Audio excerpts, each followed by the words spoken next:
This is the Haunted Mansion from LEGO, containing 736 pieces, 5 minifigures. It's a Creator 3-in-1 set, meaning you can build one of these 3 models at a time. I bought 3 copies of the set so that I can be able to showcase all 3 at once. I'll start off with the main build, but first let me share with you my build experience. The set consists of 6 numbered bags and 3 instruction manuals, 1 for each build. For the main build, you only need to open 1 bag at a time, whereas the alternative builds require opening all 6 at once. And because of that, building the mansion is the easiest and most enjoyable of the 3. I find the build for this menacing tree to be fun. You can make him a little more friendly if you want. The eyes are printed tiles, and here are other printed tiles in the set.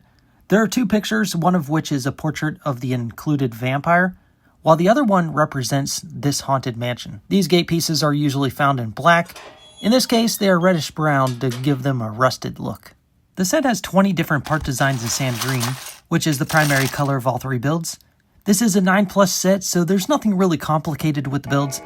The build and action features are simple and cute. Boo. If you're expecting this build to be of the same magnitude as the 2012 Haunted House from the Monster Fighters theme, well, you'll probably be disappointed in this one. And in fact, that haunted house was much larger than this haunted mansion. But putting the name aside, let's see what it has to offer. Okay, I've already shown you the gate. It has a lock on it, and it's attached to some stone columns. Let's put that aside. Now this house, mansion, it's built on these octagonal plates. There's 3 of them, and they're 10 studs by 10 studs. The whole length of the house is 26 studs, and the width is about 10 studs. Then there are portions that extend beyond that footprint, like this graveyard. Now, why is it built on octagonal plates? Because you can do this. Having that feature opens up a lot of options for display and play. So this is a straight layout. It gives you the most real estate looking at it from the front. However, the drawback is, if you turn this around, well, it doesn't look very complete. It gives you the most open space for playback here, but since you can close it, which it connects right here, it gives you 360 degrees of good display. It really changes up the look of this house, mansion, but the drawback is it looks a lot smaller. As a compromise between the fully opened and fully closed positions, you can just splay it partially open like that. And that provides a pretty good look from most angles. Of course, you also have the option of just opening up one side and keeping the other side closed. And that gives you a totally different look. Or vice versa, this side opened up, this side closed. With this arrangement, the ghost has more viewing access to spy on unwanted visitors.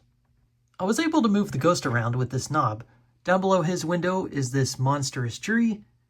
Now, the build for the house uses a lot of masonry bricks and sand green. However, they're facing inward towards the interior, so you can actually see the brick walls on the interior, but just a bunch of lines on the exterior, suggesting this is like siding and not a brick-built house. Like all of the columns here at the front porch. The graveyard is cool. I like the suggestion of a hand popping out of the ground, even though it's a skeleton leg piece. It's got a pumpkin there. There are a total of 6 of these printed wood planks. Then there's an action feature over here for the grandfather clock. For the roof of the second story, there's a bat perched on top. And this ghost, I just kind of placed it in this void because that goes all the way down in to that organ. This organ. You could place a figure there to pretend like he's playing. Over here in this corner, there's a gem, but it's guarded by this ghost. Small build for some furniture. Not a lot of studded surface to place minifigures, especially on the second floor. Down on the first floor, there's a little more space. There's a couple of hats that make more sense with the alternative builds. I'll show you in a moment. There's the front door, and you can see the brick-built walls. The brick is facing inward. And here's that clock I was talking about. When you turn the knob, the pendulum swings back and forth. Now let's go ahead and move on to the alternate builds. By the way, the main build used all of the official pieces in the set, and these are the spares.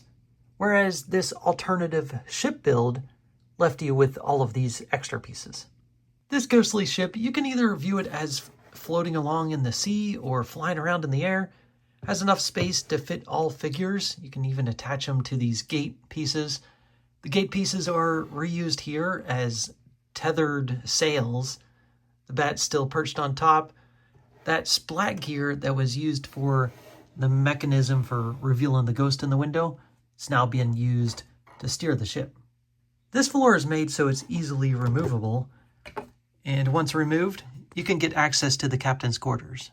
The figures access the captain's quarters via this door. Over here you've got a wood plank, an anchor, and the figurehead, which is our skeleton guy. Notice he's got a pirate's hat. The ship is an okay build, but not something I'm going to be keeping around. Now let's take a look at the third alternative. Here we've got a haunted train hovering above the ground. As a side build, there's a little train stop. And these are all the pieces that aren't used as part of this alternative build. This train stop is not a bad side build. We've got a staircase leading up to this elevated platform. There's also this clock. Now, they're not going to be able to board the train unless they're just hanging on or riding in the coal car because there's no room for passengers. Whoops. The reason that happened is because this whole train is pretty heavy and is sitting on these 4 trans-clear cylinders, so it's easy to tip over. So you basically get this train engine with coal car. Got a cow catcher up front. Everything's static. There's nothing that moves around. Like the wheels, they're just plates. They don't spin in place. Even that splat gear. And you can open up the roof right here for access to the engineer's compartment, I guess. And notice our skeleton is wearing the train conductor hat now. And that's really all I have to say about the train. It looks okay, but definitely not as fun as the main build. Here's a closer look at the 5 minifigures included, which consists of a werewolf, a vampire, Frankenstein's monster, a skeleton, and a ghost. The vampire is the only one with an alternate face, and that's what the ghost looks like without his cover. Here's what the figures look like from the back.